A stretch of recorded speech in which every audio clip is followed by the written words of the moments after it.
రాను రాను వదిన గారు నన్ను నిందించడం ఎక్కువైపోతుంది. చెప్తే రాజేష్ బాధపడతారు. నాలో నేనే కుమిలిపోతున్నాను. జూన్ 18. ఈ డాక్టర్ ధోరణి ఏం బాగుండడం లేదు. అతని మాటలు తీరు నాకేం నచ్చడం లేదు. జూలై 2. రాజేష్ ఇంట్లో లేరు, అవుట్డోర్కి వెళ్లారు. డాక్టర్ తన ఇంటికి రమ్మని ఆహ్వానించాడు. రానన్నాను. జూలై 4. డాక్టర్ మళ్ళీ పిలిచాడు, బలవంతం చేశాడు. నాకేమాత్రం ఇష్టం లేదు. కానీ వదిన గారు బలవంతం చేశారు. డాక్టర్ని అమర్యాద చేస్తున్నానని నిందించారు. నేను వెళ్ళక తప్పలేదు. జూలై 5. డాక్టర్ ఇంట్లో ఒంటరిగా ఉన్నాడు. అతని ప్రేమ కలాపాలు మొదలెట్టాడు. నాకు భయం వేసింది. ఉన్నట్టుండే నాకంతా మత్తుగా ఉంది. ఏం జరుగుతుందో తెలియడం లేదు. ఏదో లైట్ వెలిగింది. ఉడికిపిడి లేచాను. ఎలాగో శక్తి తెచ్చుకొని ఆ నరకం నుంచి బయటకు వచ్చేశాను. జూలై 12. డాక్టర్ ఫోటో చూపించాడు. తన కోరికను మన్నించకపోతే రాజేష్కు చూపెడతానన్నాడు. ఈ ఫోటో రాజేష్ చూస్తే నన్ను అనుమానిస్తే నా జీవితం ఏం కావాలి? ఇది మోసం, అబద్ధం. నా గుండె పగిలిపోతోంది. ఈ ఆవేదన భరించలేకుండా ఉన్నాను.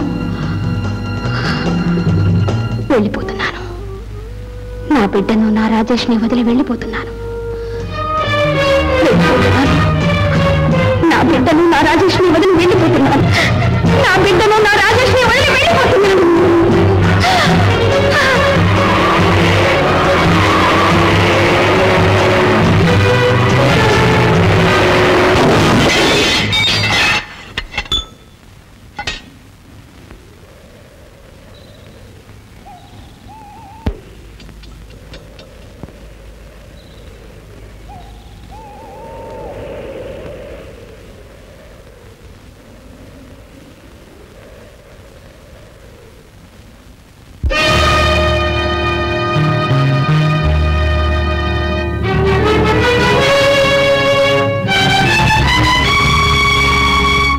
ట్రీట్మెంట్ బాగా పనిచేస్తున్నట్టుంది.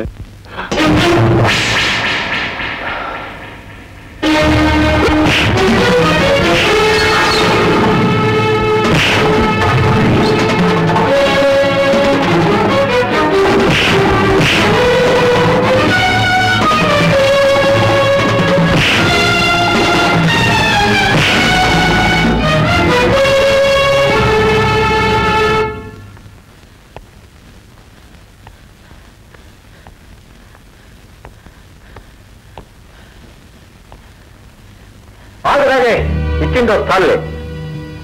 డాక్టర్, నీ అభిమాన పత్రిక నగ్న సత్యం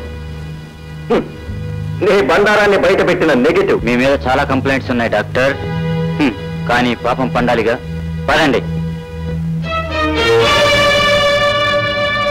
నీ ఆడపిత్తలు ఎన్ని అర్థాలు దారితీస్తుందో ఇప్పుడైనా తెలుసుకున్నావా?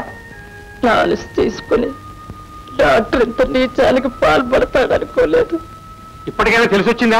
లేకపోతే ఇప్పటికే సగం చచ్చాను. మీకు పుణ్యం ఉంటుంది. నన్ను ఇంకేమనకండి.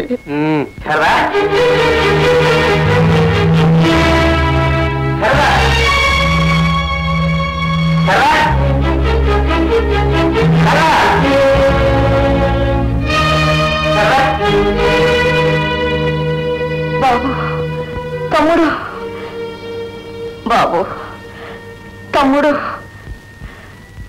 తమ్ముడు, భగవంతుడు నన్ను కుంటిదానిగానే పుట్టించాడు.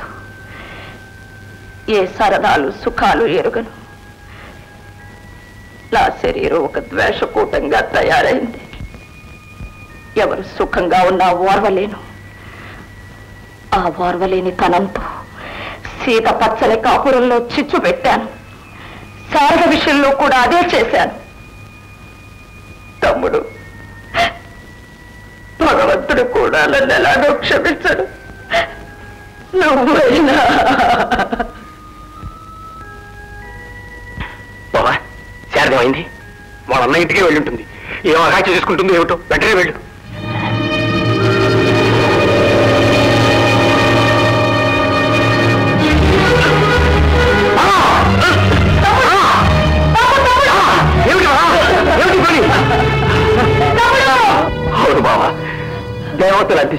చేయి చేసుకున్నాను.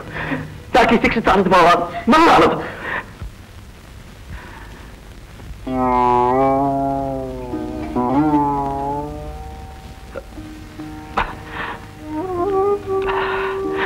బాబు,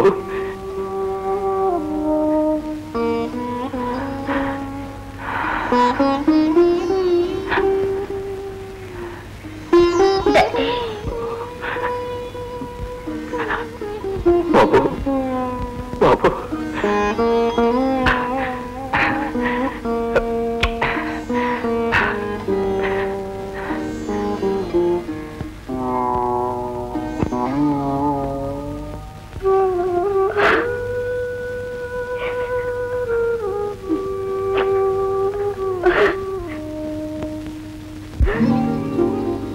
రాజేష్ గారు, రాజేష్ గారు, ఏమిటిదంతా? పాప క్షాళనం. అవును శారద, నేను పాపం చేశాను. దానికి పరిహారంగా నన్ను నేనే శిక్షించుకున్నాను. అందులోనూ తొందరపాటే. శారద, ఒక నిజం చెప్పనా? చెప్పండి. బాబుకి అమ్మగా, రాజేష్ కత్తంగిగా నువ్వు రావాలి శారద. ఆజ్ఞాపించడం లేదు, అర్పిస్తున్నాను శారద.